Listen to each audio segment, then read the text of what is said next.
খাদ্যদ্রব্য কয়লা আমাদের অন্য অন্য যে সমস্ত জিনিস ইম্পোর্ট করি বাবা সরি যান সাইড ওয়েটিং এর জন্য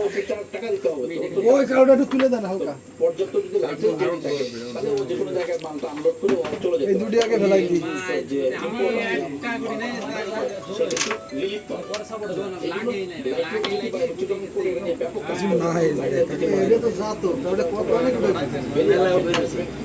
আমার কিন্তু প্লেয়ারের দর্শক উড়াই বলি আমি কিন্তু কোনো পক্ষ দিয়ে জড়িত নাই। আচ্ছা ঠিক আছে আসলে কি তাই যদি শিপিং বিজনেস এখন পর্যন্ত শিপিং বিজনেসে বাংলাদেশে বা শিপিং যত আমাদের ইম্পোর্ট এবং এক্সপোর্ট হচ্ছে এইখানে বিলিয়ন ডলার বাইরে পেমেন্ট করতে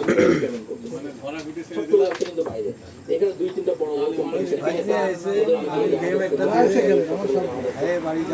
কোম্পানি জাহাজগুলো আছে মেজর এগুলো সব কালো ফেলে দিচ্ছি স্টোন নিয়ে আসি আমরা গম নিয়ে আসি খাবার দাবার নিয়ে আসি জিনিসপত্র সরকারের ঝটকে জাস্ট মাত্র 5-6 টাকা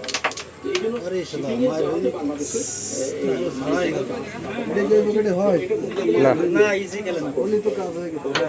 তাহলে হবে কি ফরেন কারেন্সিতে বেঁচে যাবে আপনার জাহাজ যদি আপনি নিয়ে আসেন তাহলে আপনি যে টাকাটা সেই টাকাটা আপনাকে পেমেন্ট করতে হচ্ছে না ফরেন কারেন্সি আপনি যখন কোম্পানি রেট যায় নাকি আপনাকে তাহলে বিদেশে যখন বাইরে থেকে টাকা দিচ্ছেন তখন ওখানে ফরেন কারেন্সি ছোট করে এভাবেই লাভ হয়। পেমেন্ট করতে হচ্ছে ও শট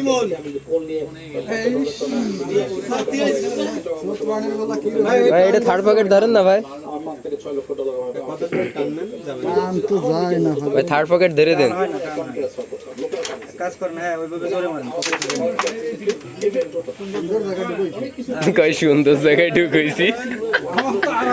ওই এমনিতে এর টাইলে নিয়ে ওই জায়গায় বসে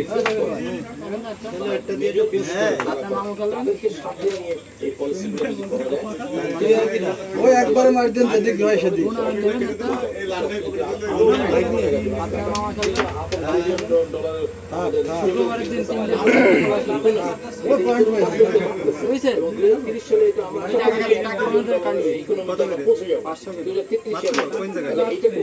সুন্দর সুন্দর খেলবেন ভাই টাই নেবেন একটা টাই নেবেন 500 করে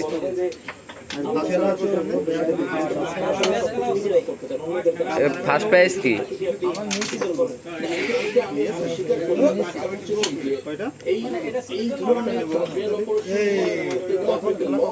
ভালো হয়েছে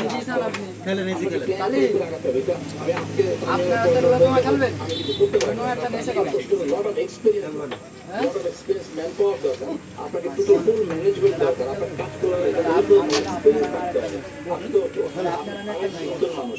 আপনি you the owner of the town আমার হাবি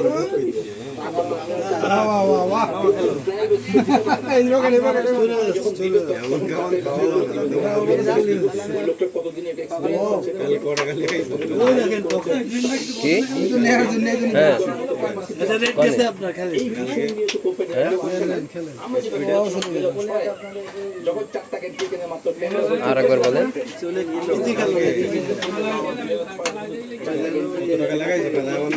50 140 টাকা হয়েছে আপনার 50 টাকা দিচ্ছি বেশি হয়ে গেছে আমাদের না এরকম করে আমার বেতন 5,000 টাকা মাইনা 1000 টাকা করে পাবো আমরা গভর্নমেন্টকে বলেছি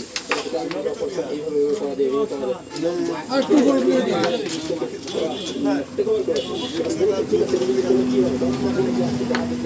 সেটা মেনে আসবে 72 ঘন্টা।